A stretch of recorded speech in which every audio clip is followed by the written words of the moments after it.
әкімдердің ішіндегі ең жас әкім Нұржан Бақтыбайұлы. Өзім үшін өзгеріс жоқ деп ойлаймын. Уақытша міндет атқарушы қызметінде қалдым. Көз қорқақ қол батыр дейді. Жаспын, қой мен қайдан болайын деген сұрақтар бұл кісілердің мен сенімен ақтай алам ба? Мен қалай жұмыс жасай аламын? Жаспын өзім дейді. Жасаған жұмысымыздың барлығын халық бағасын береді. Кейбір ауылдарда балаға балабақша жетпей жатса, біздің Таушықта балабақшаға бала жетпей жатыр дейді. Жағдай толық қамтылған. Этаж үйлер жоқ демесеңіз, басқа барлығы жағдай жасалған. Жастардың жалпы өзім мұң-мұқтажын түсінемін деп ойлаймын. Жастардың өзім де жас болғасын. Енді ауылдың ішінен күнделікті жастар барып, уақытын өткізуге жаңағыдай ғимарат салынса деген ойым бар. Енді жұмыста күліп ойнап жүрудің қажеті жоқ. Енді барлық халықтың мұң-мұқтажын, ана айтқан жауапкершілігін алғаннан кейін бір адам жауапты да ол ауылда. Үйге кірерде енді барлығын сыртта қалдырып, үйге енді отбасымызға келген кезде әке шешеміз болады. Барлығы да солардың қас-қабағына қарап отырамыз. Бірінші халық тұрады қалай болмасында. Жаңағы достарың көбейеді, алыс достарың жақындайды саған деп та. Алыстап кеткен досым жоқ әлі. Бірақ достарым бұрынғы әкім болмай тұрғандағы достарым бәрі сол өзінің орнында. Бірақ енді бұндай әкім боламын деп те енді ойлаған жоқ болды. Жаңа айтқан халық бағасын беріп соның несінде болды. Халықтың енді ұсынысымен. Сені басқа қалаға үлкен қызметке шақырса кетер ме еді? Енді сол қызметте жүріп, ауылыма еңбегім сіңбесе, мен басқа жерге барып жұмыс жасайын деп өзім айта алмаймын. Мінезбен де жалпы елге сыйыс білу керек қой, мінезін жақсы ұстау деген сияқты.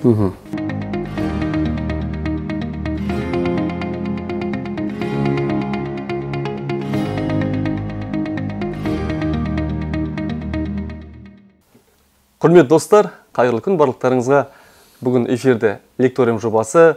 Бүгінгі жобамыздың қонағы, сұхбатымыздың қонағы жас басшы, әкімдердің ішіндегі ең жас әкім Нұржан Бақтыбайұлы. Қош келдің, Нұржан. Енді қазір сұхбатымызды бастамас бұрын бірінші экранға назар аударайық.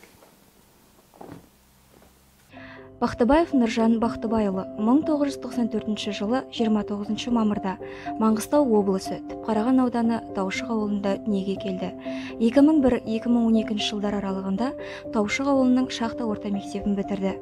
2012-2016 жылдар аралығында Алматы қаласындағы Қаныш Сәтбаев атындағы Қазақ ұлттық техникалық зерттеу университетінде мұнай және газ өндірісі мамандығын алып шықты. 2016-2017 жылдары Таушық селосының спорт кешенінде шаруашылық меңгерушісі болып жұмыс жасады. 2017-2018 жылдары Ақтау Крантехсервис серіктестігінің көлік жүргізушісі болып жұмыс жасады. 2018-2020 жылдары Таушық ауылының әкімінің аппараты мемлекеттік мекемесіне бас маман қызметіне орналасты. 2018-2020 жылдар аралығында Орал қаласының Қазақстан инновациялық және телекоммуникациялық жүйелер университетінен құқықтану мамандығын алып шықты. 2020 жылдың 7 желтоқсанынан бастап Таушық ауылының әкімі қызметіне тағайындалды. Нұржан, қош келдің бүгінгі біздің жобамызға. Енді алғаш саған алғыс білдіре кетейік. Енді бүгінгі біздің жобамызға осындай қарбалас сәтте уақыт жоқ заманда уақытыңды бөліп сұхбат беруге келгеніңе осы ұжым атынан саған алғыс білдіреміз. Үлкен рахмет. Енді сұхбат болмас бұрын келісіп алайық. Екеуміз бір-бірімізге сен де жауап бер, Болады. Енді алғаш сұрақ болсын, сауал болсын. Қазір сен Таушық ауылының әкімісің. Енді осы әкім болып тағайындалғанда қандай сезімде болдың? Жаңағы жоғарыда айтып өткендей, 2020 жылдың желтоқсан айында осы әкім қызметінде тағайындалған болатынбыз. Енді бұрын сол мекемеде бас маман қызметін жасадық.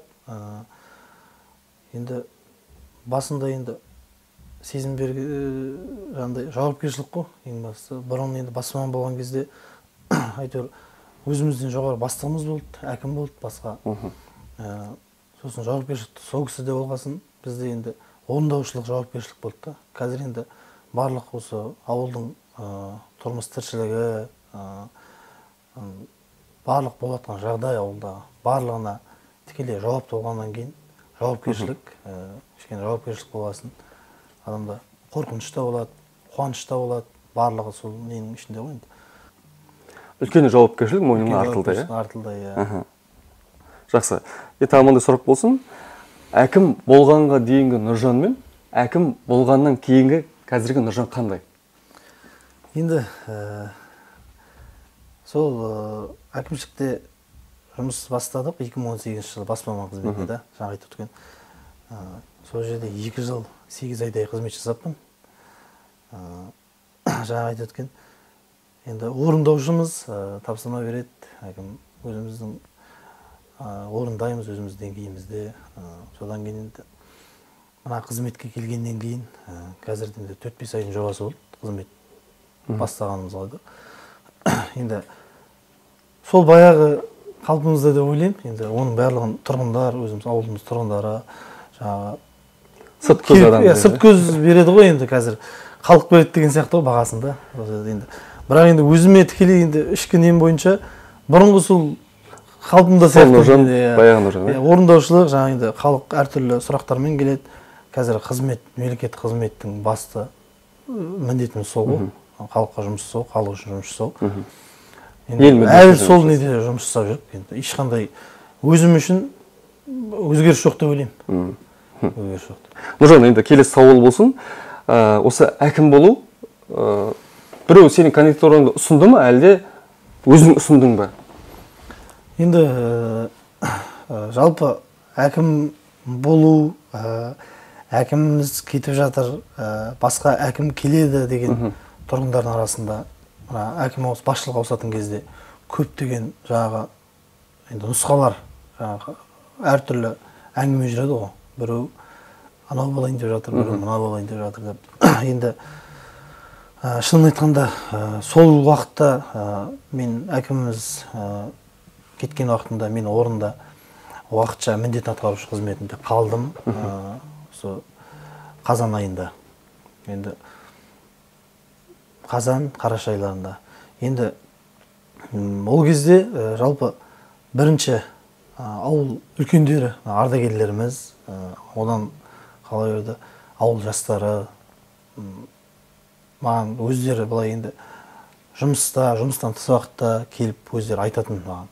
Нұржан, сен сол әкімшілікте бас маман болып жұмыс жасадың, сол таушықтың тумасысың, осы мектепті бітірдің, сол таушықтың өзің былай айтқанда барлық тұрмыс тіршілігін білесің, неге сен өзіңнің кандидатураңды ұсынбасқа деп сөйтіп. Үлкендерден ұсыныс. Үлкендерден, жастардан, жалпы енді ауыл тұрғындарынан десек те болады. Сол ұсыныс түсті, енді сосын мен өзімдің немді айттым. Енді жаспыз ғой, банаға көз қорқақ қол батыр дейді. Жаспын, қой мен қайдан болайын деген сұрақтар жауап бердік те енді. Басқа адам келетін болар. Енді бұрын біз жалпы әкім деген кезде бір үлкен кісі, үлкен бір тұлғаны жалпы елестетеді ғой адам деген. Мысалы, әкім десең бір жас баланы бір менсінбеушілік болуы мүмкін, бір әртүрлі не болды. Қазірде мысалы біреуге бәлен жердің әкімі мынандай кісі десе, ол бір примерно бір 40-50 кісі екен ғой деп бір елестейміз да. Енді өзімде солай әуелде түсінік қалыптасқасын, мен қайдан әкім болайын деген сияқты енді солай не істедік та. Біз жаспыз ғой әлі. Бір үлкен кісі келер, болмаса жаңағы ақылы толған кісі келеді деп ойладық. Қорқыныш болды, бірінші. Қорқыныш болды. Сосын енді ішімізде былай айтқанда мен болсам қайтемін, қандай боламын екен дегенде бір нелер болды да енді ішкі жан дүниемізде сезім болды сондай да. Мені де халық қолдайды екен ғой деген сияқты. Мен неге болмасқа дегенде бір кейде ой келеді да. Мен болсам қайтем, қандай жұмыс жасар едім, қалай жұмыс жасар едім деген енді үрей, қорқыныш қой енді барлығы да сондай нелер болды. Әкім болып жеңіп шығам деген сенім болды ма бойыңда? Жалпы енді манағы тұрғындардан жаңағыдай ұсыныс түсіп жатқан кезде іште былай саған енді жауапкершілік артты, саған сенді, тұрғындар сенді. Енді манағы әкім кандидатурамызды жаңағы міндет атқарушы болып жүрген кезде ұсыныстар түсті ғой. Енді кандидатураңды сен неге ұсынбайсың, біз ұсынайық, жаңағы біз айтайық болмаса деген сияқты да. Сондай нелер сауалдар түсті. Бірақ енді сол сауалдың несінде былай ойлаймыз ғой іштей да. Мен бұл кісілердің несімен түскенде бұл кісілердің мен сенімін ақтай алам ба, мен қалай жұмыс жасай аламын, жаспын өзім деп та. Сонда енді үрей болды, бірақ енді көбі енді жаңағы қолдау білдірді тұрғындардың тарапынан. Бір жағынан жергілікті ауылдың осы азаматы болғасында, енді көріп жүрген адам болғасын бәрі де әке-шешемізді білет, барлығын таниды жан-жағымызды. Сосын да енді сенім артқан шығар деп ойлаймын халықтың несінен. Енді қазір сол ақсақалдардың, халықтың үмітін ақтап жатсың ба? Енді жаңа жоғарыда айттым ғой, қызмет бастағанымызға 4-5 ай болды. Енді мынандай сенімді ақтадым, болмаса бәрінше жұмыс жасадым, мен бүйттім деп ешқандай айта алмаймын. Жалпы алда уақытта жасаған жұмысымыздың барлығын халық бағасын береді. Тұрғындарымыздың, жастары. Енді мен ешқандай оған мен сенімін ақтадым деп айта алмаймын, бірақ енді болашақта сол кісілердің сенімін ақтауға жаңағы сұраныс, ұсыныстарын, өтініштерін барлығында жауапсыз қалдырмаймын деп ойлаймын. Рахмет. Енді Нұржан, Таушық ауылы үздік ауылдардың қатарында, сол қазіргі Таушық ауылының әл-ауқаты, тұрмыстық жағдайы қандай? 2017 жылы облыстық конкурс болған жаңағы ауылдар арасында. Сол 2017-ның аяғында, 2018-ның басында Таушық ауылы облыс көлемінде үздік ауыл атағын жеңіп алды, үздік ауыл атанды. Сол жаңағы өзіңіз айтып отқан, енді қазіргі Таушықтың тұрмыс тіршілігі жақсы, 8 әлеуметтік нысанымыз бар, 3 балабақша, 1 орта мектебіміз бар, емханамыз бар, барлығы да халық үшін қызмет жасауда.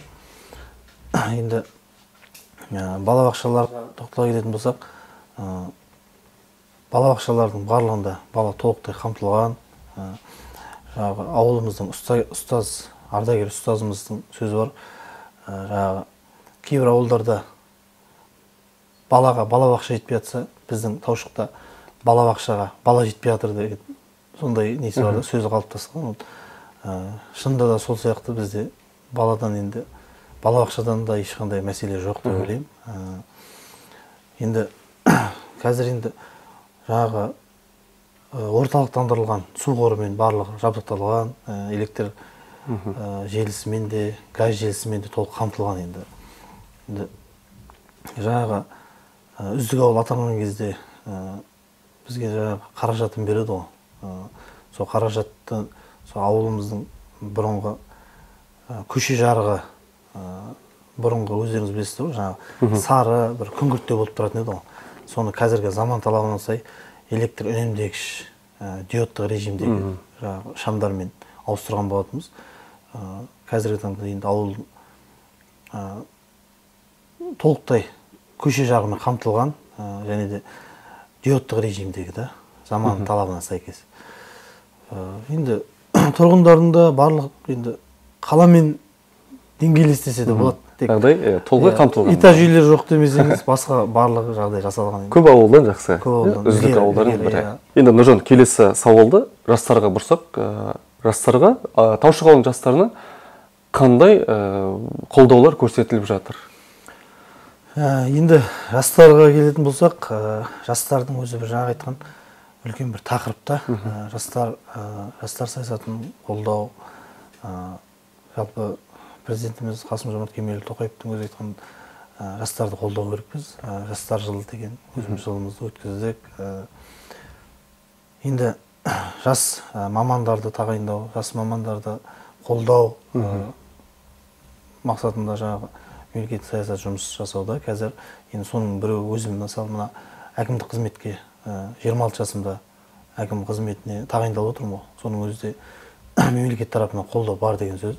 Енді Таушық ауылының жастарына тоқтала кететін болсақ, жалпы Таушық ауылының жастары белсенді, барлығы енді аудан көлеміндегі, облыс көлеміндегі, республика көлеміндегі жарыстарға, турнирлерге қатысуда. енді спорттық жарыс енді көбіне бізде ауылымызда спорт кешені бар, содан енді спорттық мәдени жарыстарға да енді ауылдың атын шығаруда десе болады, енді ауылымыздың енді жастар Таушықта қазіргі таңда Таушық жастар футбол құрамасы ғой, қазір жастар футбол құрамасы бар, өзінің енді өнерін көрсетуде, облыстық жарыстарға қатысады, аудандық жарыстарға қатысуда, енді оларға деген қолдау бар қазіргі таңда. Қолдау болғанда енді ауылымыздан шыққан кәсіпкерлеріміз бар біздің, белгілі облыс көлемінде барлық жерге танымал. Сол кәсіпкерлеріміз осы ауыл жастарына біз мен тікелей өзім қадағалап отырамын барлығын. Ол кісілермен сөйлесіп, қазір жарысқа қатысу үшін де демеушілік көмек керек барлығына да. Сол кәсіпкер азаматтарымыз қолдау білдіруде. Ешқандай жарыстарға енді қапы қалып жатқан жоқ деп ойлаймын. Енді әртүрлі мәселелерін келіп маған тікелей келіп жастар айтып жатады. Өзім де себебі сол жастардың арасынан шықтым. Сосын енді ол кісілер жастардың жалпы өзім мұң-мұқтажын түсінемін деп ойлаймын. Себебі жастардың өзім де жас болғасын не керек екенін, қандай оларға жағдай жасау керек екенін, енді барлығын толыққанды орындаймын деп ойлаймын. Енді жалпы ешқандай кедергі жоқ жастардың. Енді мәдениет саласынан да домбырашыларымыз, әншілеріміз шетелге шығып өнерін көрсетуде, барлығы да жақсы нәтижемен оралуда. Мысалы, спорттан да, мәдениеттен де ешқандай кедергі жоқ деп ойлаймын. Жалпы алда уақытта да қолдау бар, қолдау білдіреміз оған. Рахмет. Енді Таушық ауылының көркеюі, даму жолында алға қойған мақсаттарың қандай? Енді қазіргі уақытта жаңағы үлгілі ауылды алдық, мана жоғарыда айттым, барлық жағдай жасалған Таушықта. Енді жасалған деп отыра беруге болмайды. Әрі қарай, одан ары қарай дамытуымыз керек ауылымызды. Үлгілі ауыл атағын алдық. Мысалы, енді маған кей кезде басқа ауылдың әкімдері хабарласып жатады. Таушыққа мынандай бар еді, мынандайды жасайын деп едік. Сіздерді қалай жасадыңыздар? Болмаса мынаның размері қандай еді? Мынаны қайдан жасаттыңыздар деген. Енді тәжірибе алмасу есебінде ол кісілерде өзінің үлгілі ауылды алғасын өзінің ауылдарына, мысалы, ауылының жастары соғатады кейбір басқа ауылдардың. Біз ауылымыздың мысалы биыл түлектер едік, бітіріп жатқан 10 жылдық түлектер едік, 20 жылдық түлектер едік. Біз ауылымызға мынандай жоба жасақтайын деп едік. Сіздер қайттыңыздар деген сияқты әртүрлі сұрақтармен енді туындап жатады. Енді жаңа айтып өткен Таушықта барлығы жағдай жасалған, бірақ енді жоспарымызда өзім жас болғасын, жалпы жастарды қолдау мақсатында енді жастар орталығы болмаса енді жастардың бір енді ауылдың ішінен күнделікті жастар барып уақытын өткізуге жаңағыдай ғимарат салынса деген ойым бар. Сосын соның ішінде әртүрлі жастардың өзіне керекті, мысалы кітапхана бола ма, компьютер, қазір енді әлеуметтік желі, интернеттің заманы, цифрлық сауаттылықты арттыру, цифровизация дейді ғой енді. Сол бойынша керекті заттарын, керекті ақпараттарын сол компьютерден, интернеттен алса деген не ғой. Сондай орталық ашылса, жастарымыз жаңағы уақытын тиімді өткізу мақсатында да. Маңғыстау енді өздеріңіз білесіздер, шөлейтті жер ғой. Көп Алматы жоғарғы жақтағындай ешқандай бау-бақша жоқ, бір әуелі енді кішкене қолғандық келе жатыр. Қазір мысалы біздің Таушығымызда орталық саябағымыз бар, ішінде 700 түп ағаш бар да. Енді одан бөлек ауылдың жаңағы 10 жылдық түлектері, ауылдың кәсіпкерлерінің қолдауымен жаңағы қорған, кішігірім бақша дейді ғой, сондай 6 қорғанымыз бар. Енді жалпы сондай қорғандарды ауылдың ішінен көбейтсек деген ойым бар, жалпы жоспарымда. Себебі ауылымыздың 20 жылдық түлектері Таушық мәдениет үйінің алдына инсталляция, Таушық инсталляциясы қазіргі заман талабына сай I love you Таушық деген сияқты сондай бізге қондырып берді. Таушыққа өздерінің атынан ауылымызға деп қондырып берген. Енді сол инсталляцияның жан жағына жаңағы айтқан көгалдандыру, абаттандыру, қоршаулар салып, жақсылап жаңағы орындықтармен бір көрнек жасау енді жоспарымызда бар.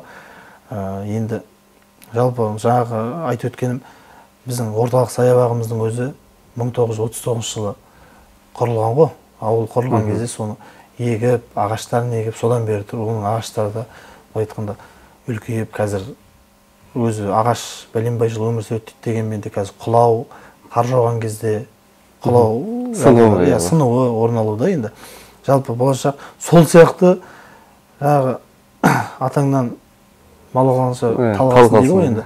Енді сондай бір тағы да паркті неге біз ауылымызға екпеске, және сол қазіргі тұрған паркіміз, саябағымызда ешқандай жаман деп айта алмаймын.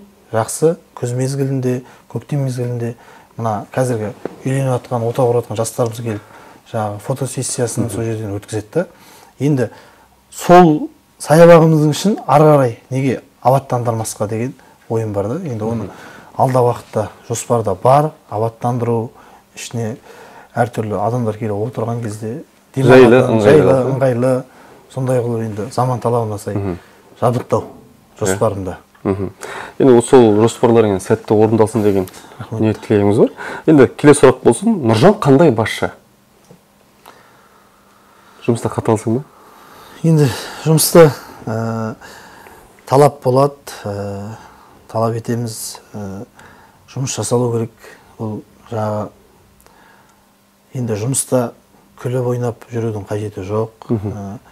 Себебі манағы айтқан 3200 халық саны, 3200 халқымыз бар, адам саны. Енді барлық халықтың мұқтажын, манағы айтқан жауапкершілігін алғаннан кейін бір адам жауапты да, ол ауылда.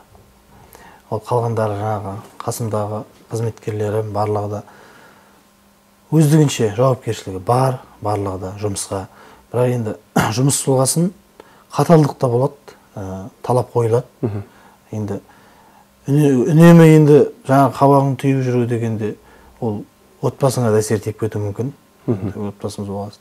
Бірақ жұмыста талап қойылады, жұмыс жасалу керек, халыққа қызмет жасау керекпіз, қалай болмасын. Рахмет. Енді манадан сұрақтың барлығы сенің қызметің туралы айтып жатыр. Енді сұрақты сенің отбасыңа қарай бұрайық. Енді отбасың туралы айтсаң, ата-анаң туралы. Үйленгенсің, үйленгенмін. Енді қандай жарсың? Енді бауырларың бар шығар, туғандарың. Сол туралы айтсаң. Енді отбасыма келетін болсақ, әке-шешем бар, Құдайға шүкір. Зейнеткер, ол кісілерде 70-те кісілер, енді 70-ке жақындап болған. Отбасым бар, 3 балам бар, қыз бала. 3 қыз балам бар. Одан бөлек енді 4 ағайындымыз. 3 ағам бар, өзіме 3 ағам бар. Барлығы да өз отауларын құрып, бөлек үй шығып кеткен. Енді мен қазір таңда кенже баламын, сол үйдің кішісімін. Сол әке-шешемді жаманы жақсылы енді бағудамыз десем болады. Бағуды айтуға да келмейді негізінде, енді сол кісілерге қарайласудамыз ғой енді, былай айтқанда. Сол кісілердің қолындамын. Енді қандай әке дегенде, бірақ енді үйге келген кезде манағы жұмыстағы барлық ауыртпашылық, жауапкершілік, жұмыста енді жұмыс болғасын, және әкімдік қызмет дегенде былай айтқанда оңай емес. Әртүрлі мәселемен келеді тұрғындар, оның мәселесінің барлығын енді жаңа айтады ғой, үйге кірген кезде басқадан болу керек деген. Үйге кірерде енді барлығын сыртта қалдырып, үйге енді отбасымызға келген кезде әке-шешеміз болады. Барлығы да солардың қас-қабағына қарап отырамыз. Барлығы манағы реніш, манағы ауыртпалықтың барлығы, қиындықтың барлығы сол сыртта қалады. Үйге келген кезде сол үйдің басқаша көңіл күймен келіп, себебі жаңа айтқан бала-шағамыз алдымыздан шығады, әке-шешеміз де сол күтіп отырады. Енді мәселенің барлығын оларға шешпейді, өзіміз шешетін болғасын, оларға ешқандай нені басқаша көңіл күймен келеміз енді. Отбасыңа қаншалықты көңіл бөлесің? Енді көңіл бөлу. Тек демалыс күндері. Жоқ, енді демалыс күндері енді әкім қызметінде болғасын, жалпы бірінші халық тұрады қала болғасында, енді жауапкершілік болғасын, және өзім жас әкім болғасын, бірінші халықтың несінен, мәселесіне болады да.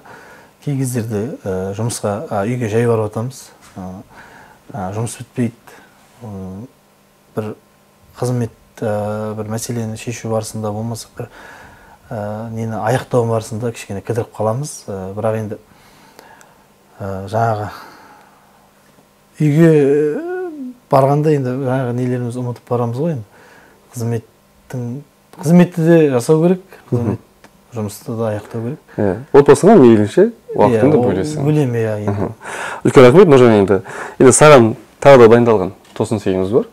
Ол үшін экранға назар аударайық. Жанұямыздағы 5-ші бала. Ол 12 жылдан кейін дүниеге келді.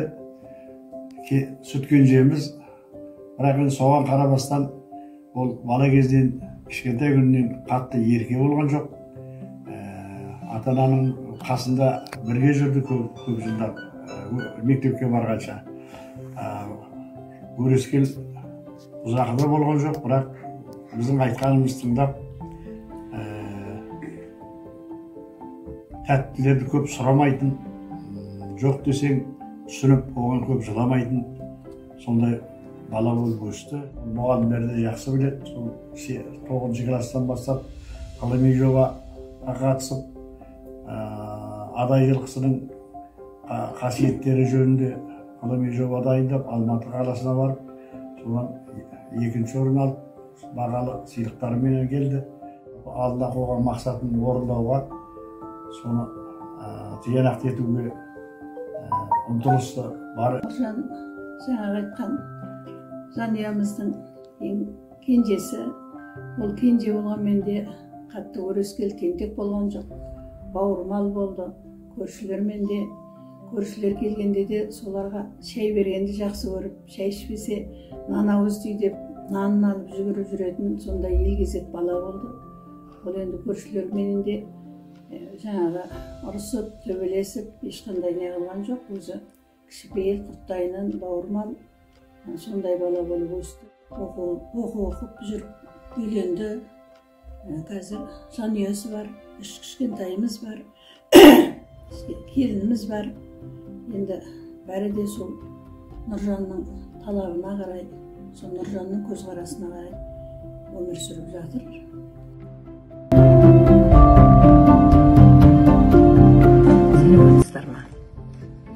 Бүгін маған Нұржан қандай оқушы болды деген сұрақ қойылып отыр екен. Сол сұраққа жауап беру үшін мен міне бүгін тағы бір мәрте өз оқушыларымның мектеп бітіру сәтіндегі суреттерін қарап шығып отырмын. Әрине, ұстаз үшін әр шәкіртінің өзіндік ерекшелігі, өзіндік орны бар.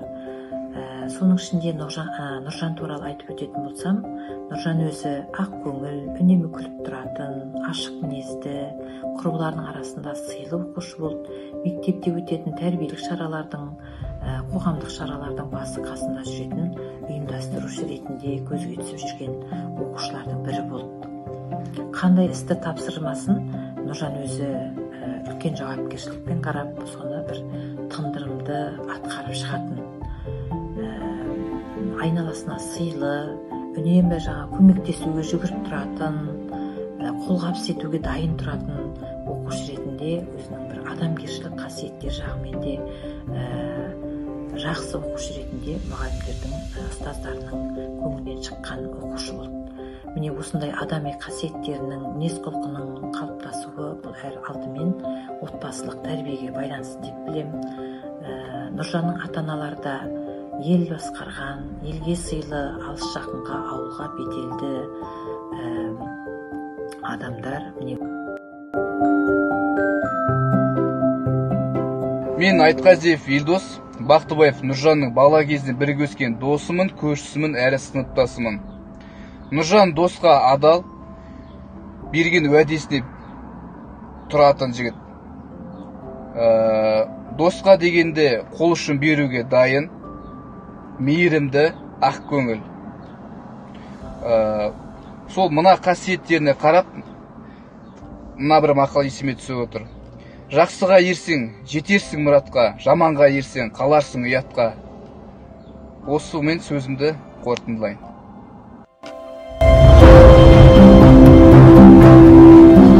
Қадырбайқызы Нұржан Бақтыбайұлымен бірге 2018 жылдан бастап жұмыстаспыз. Таушық әкімшілігіне келгеннен бері Нұржан өзінің алғырлығымен, жан-жақтылығымен, кішіпейілдігімен көзге түсті. Жұмысына ұқыпты, тиянақты, кез келген алдына келген адамның көңілін тауып, жұмысын бітіріп беруге тырысады. Осы ұжымдастарының арасында да сыйлы, беделді деп айта аламын. Ендігі алдағы өміріне, еңбек жолына табыс тілеймін үлкен. Биіктерден көріне берсін деймін тек. Мен Қызылқұл Айдос, ауыл әкімінің бас маманымын. Нұржан Бақтыбайұлы білікті басшы, жағымды ісімен, нанымды сөзімен қызметкерлеріне қатаң талап қоя отырып, сыйластықпен бірлесе жұмыс жасата біледі. Жасы үлкен болмаса да, тәжірибесі мол, ауылдың дамуы үшін еңбек етіп, 2018 жылдан бері әкімдік қазанында қайнап піскен, қалың көптің назары түскен қажырлы қарапайым басшы. Нұржан Бақтыбайұлы абыройлы адал міндетін атқарып, жеткен жерде жығылмай, толған кезде төгілмей, жақсы істердің жаршысы болып жүре беретініне сеніміміз мол. Бәрекелді Нұржан, енді жаңа сенің қандай дос екеніңді, қандай перзент екеніңді, қандай оқушы екеніңді танып білдік. Енді тағы бір келесі сұрақ болсын сауал. Өмірде дос көп. Сенің өміріңде адал дос көп пе, әлде амал дос көп пе? Және бір сұрақ, осы әкім болып тағайындалғаннан кейін достар қатары көбейді ме? Енді досқа келетін болсақ, жалпы жаңағы екінші сұрағыңызға жауап берейін. Бірінші жаңағы мынандай басшылық қызметке келгеннен кейін көбісі айтып жатады ғой, жаңағы достарың көбейеді, алыс достарың жақындайды саған деп та. Бірақ енді өзім жаспын, өйтіп алыстап кеткен досым жоқ әлі. Бірақ енді достарым бұрынғы әкім болмай тұрғандағы достарым бәрі сол өзінің орнында. Оны жақынсырап болмаса алыстап кеткен досым жоқ. Соның мүмкін соған қарағанда өзім әлі достарыммен жақсы қарым-қатынастарымды ойлаймын. Енді достарым бар, жаңағы бірге оқыған достарым бар. Университетте студенттік шақта бірге жаңағы айтады ғой, бір нанды бөлісіп жеген деп. Сол кездегі бірге курстас достарым бар. Одан да бөлек жаңағы үйде жалдап жаңағы студент кезде бірге өткізген жаңағы ащысында, соғында, ысысында, соғында дейді ғой. Сөйтіп өткізген достарым бар. Енді барлығымен де хабарласып отырамын, барлығымен де жақсы араласамын. Ешқандай алшақтық болып жатқан жоқ достарым арасында. Енді өмірде әттеген-ай деген, осыны неге осылай жасамадым деген сәттерің болды ма? Енді бір жерде әттеген-ай дегенде әуелде енді оқу бітіріп әкемізден әкеміз осы басшылық қызметте жұмыс жасаған, әуелде осы Таушық ауылында басшы болған. Енді әкемізге қарап өстік. Ол сонда қабілет әкеден келген, дарыған қабілет. Әкеден енді әуелде енді оқып жүрген кезде 9-дан шығып колледжге барады деген бар ғой. Сол кезде 9-да оқып, 9 бітіріп жатқан кезде әкеме сұрақ қойған ба, әкеме 9-дан шығып кетсем қалай болады? Или 11-ден бітіріп аяқтап университетке түсейін ба деп жолдарын сұраймыз ғой енді әкеміз. Сонда енді 11-іңді бітір, университетке түс деді ғой. Сонда әкеме сұрақ қойғанмын мен. Папа деймін әкемден. Ал сіз осы совхоз директоры болған кісі ғой, Таушық ауылының 8 жылға жуық жұмыс жасады, сол басшылық қызметте. Енді сол кісіге айтамын, сіз бұрын енді совхоз директоры деген былай айтқанда әкіммен бірдеңіз ғой, тең. Енді сіз де сонда басшылық қызмет жасадыңыз, сонда сіз қандай мамандықта оқыдыңыз деп та. Әкім болу үшін былай айтқанда қандай мамандық оқу керек дегенде, әкемнің жауап бергені, сен қандай мамандық оқы деді. инженер бол, болмаса басқа юрист бол, өзіңнің қабілетің болса әкім боласың деп сөйлеген маған да. Енді барлығы сол осы әуелде мақсат қойғанымыздың несі шығар деп ойлаймын. Енді қазір әкім болып отырғанымыз себебі оқу бітіріп, мектепті бітіріп, университетке түсетін уақытымызда жаңа қазіргі барлығында сондай ғой. Қандай мамандыққа түсем, болашақ қандай жұмыс жасаймын, қандай маман иесі боламын деген сұрақ мазалайды да барлығында. Енді бәрімізде де сондай сұрақ мазалады. Ол енді манағы әкеміздің басшылық қызметте жасағанын бір миымыздың бір бұрышында тұрады да постоянно. Мен соған қалай жетсем болады. Енді әкем 34 жасында басшылық қызметін бастаған кісі. Енді мен де сондай жасымда мен сондай басшы бола аламын ба деген бір мақсат болды да әуелде. Соған жетсем деген сияқты. Енді бірақ енді бұндай әкім боламын деп те енді ойлаған жоқпыз ғой. Жаңа айтқан халық бағасын беріп соның несінде болды, халықтың енді ұсынысымен. Бірақ енді мамандық, жаңа айтқан мамандыққа келгенде мен өзім мемлекет және жергілікті басқару деген мамандыққа әкем түс деген маған да. Сол мамандыққа түс, Нұржан, сондай неге қарай жүрсейші депті. Енді мұнай қазір жаңағы мектеп бітіргенде бәрі тек оқу бітіріп келем да, тек қарайған ақша табам, көп ақша табам деп жаңағы ақшасына қызығады ғой. Жалпы тоқтау өтетін болсам, ақшасына қызығудың қажеті жоқ, қызмет жасау керек. Енді жаңағы немде де айтылды ғой, оқу бітіріп келгеннен кейін жаңағы Таушық ауылында мен өзім жаңағы бірінші іздейміз ғой, өндірісте жұмыс іздейміз. Моратория қазір ешқандай жерге жұмысқа алмайды. Сосын ауыл әкіміне барып, мен осы ауылда қандай жұмыс болса жасаймын деп. Енді Алматыдан бітіріп келген адам ауылда жасайды деген бір не болды да, бірақ мен жұмыс жасадым. Ауылда жаңағы спорт кешенінде шаруашылық меңгерушісі болып қызметін бастадым. Сол жерден ол кезде де жаңағы жастай адам, қарамағымда 20-ға жуық адам бар.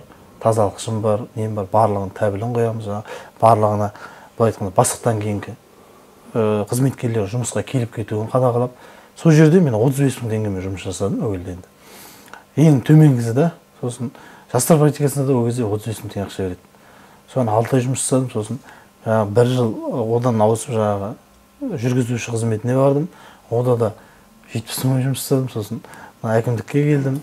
Бірте-бірте айлығымыз барлығы енді нәтиже ғой, барлығы нәтижеге жұмыс жасап, енді манағы мен бәленбай миллион ақша табамын деген ешқандай мақсат болған жоқ менде. Барыммен жұмыс жасайын деген. Сапасы, несі бар? Иә, сапаға жұмыс жасау, қызмет жасау болды. Ол кезде үйленгенмін, отбасы құрғанмын, барлық мені жеткізіп білдік. Қазір де Құдайға шүкір жақсы жағдайымыз. Енді жаңағы мамандық таңдайтын кезде сол әкем мемлекет және жергілікті басқару мамандығына түсті. Ақтауда оқы, Алматыға ешқайда бармадық. Сосын жаңағы өзім ғылыми жоба қорғап, Казгуден грант алдым. Сосын одан кейін физика таңдап жүріп, манағы негізінде өзімде мынандай ой болды, өлде мектеп бітірер уақытта әке-шешеме ауыртпалық түсірмеймін, грантқа түсуім керек. Сондай мақсат қойдым. Иә, сондай мақсат қойдым. Бірақ ана грантты Әл-Фараби атындағы Қазақ ұлттық университетінен биотехнология мамандығы бойынша грант жеңіп алдым. Ғылыми жоба арқылы. Содан кейін ұлттық бірыңғай тестісі бар, соған барған кезде мен физика пәнін таңдап, мына ер адамның енді физика пәнін таңдасаң, барлық мамандық бар да, ол жерде ер адамға инженер, сосын сол физика пәнін таңдап инженер болуға мақсат қойдым. Инженер грантқа түстім. Алматыдағы Қаныш Имантай Сәтбаев атындағы Қазақ ұлттық зерттеу университетіне түстім. Мақсатыма жеттім деп ойлаймын, енді оқуға түсудегі мақсатыма. Бірақ енді жаңағы ат айналып қазығын табады дейді ғой. Айналып келгенде сол осы әкімдік қызметіне келдім. Осы әкімшіліктің жаңағы айтқан соның саласына түстім, сол сфераға түстім. Мұнайшы болам деген баланың әкімшілікте жұмыс жасап, енді былай айтқанда, ол да әуелдегі ойлап қарап отырсам, 9-шы класстағы әкеме қойған сұрағымды, жауабын өзім таптым деп ойлап отырмын да. Қандай мамандық оқысаң да, қабілетіңе байланысты боласыз деген енді несін тауып отырмын. Енді барлығы да жетістік деп ойлаймын. Мақсат жетістік. Нұржан, енді егер сені басқа қалаға үлкен қызметке шақырса, кетер ме еді? Енді ол шақырудың да енді шақырса, бірақ кетуге болады, жұмысқа баруға. Бірақ енді әлі өз ауылыма, өз туған жеріме әкім қызметіне тағайындалдым ғой. Сол қызметте жүріп, ауылыма еңбегім сіңбесе, мен басқа жерге барып жұмыс жасайын деп өзім айта алмаймын. Нұржан, енді осы сұхбатымыздың соңғы сауалына келейік. Енді өзің жас болсаң да, басшылық қызмет атқарып отырсың. Осы артынан еріп келе жатырған жас буынға, іні бауырларыңа қандай ақыл кеңес бере аласың?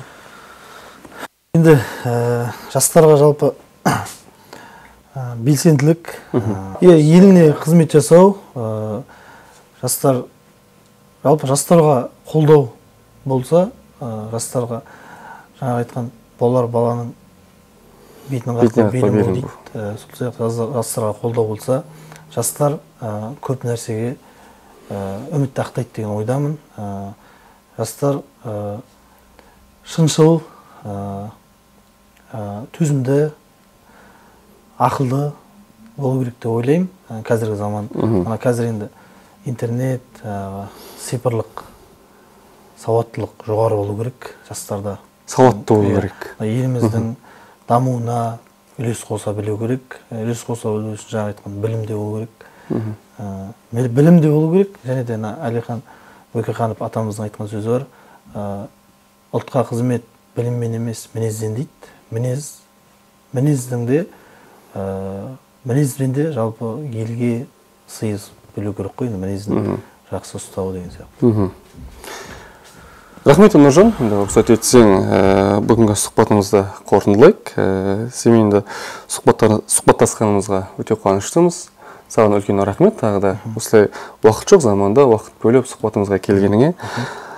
Енді жылы лебіз білдіремін деген жандарың болса, осы эфир арқылы алыс білдіруге болады. Енді осы жобаны ұйымдастырып жатқан Түпқараған ауданының жастар ресурстық орталығына, осы жобаға барлық атсалысып өтуіне, дайындығына ұйымдастырушыларға көп рахмет. Жалпы осындай жоба елімізде көп болғаны жақсы. Жастардың ашылып, ашық болуына, ашықтығына көп септігін тигізеді. Жалпы мына енді елімізде былтыр 2020 жылда мына кесапат ауру COVID-19 дейді ғой. Бір жыл болды. Сонымен еліміз былай айтқанда әлі күресіп келе жатыр. Медицина қызметкерлері соның ішінде. Енді осы індеттен барлығымыз тек аман жүрек, сақтанайық барынша. Елімізді, жұртымызды сақтану үшін бірінші өзімізден сақтық шараларын ұстануымыз керек деп ойлаймын. Енді ең бастысы денсаулық, еліміз аман, жұртымыз тыныш болсын деймін. Тағы да саған үлкен рахмет. Жақсы күндерде жолығайық. Ел аман болсын. Жұмысыңа, отбасыңа тек мол табыс тілеймін. Құрметті достар, біздің Люкториум жобасы бүгінгі эфирін осымен аяқтайды. Көріскенше күн жақсы болсын ағайын. Келесі эфирде кездескенше.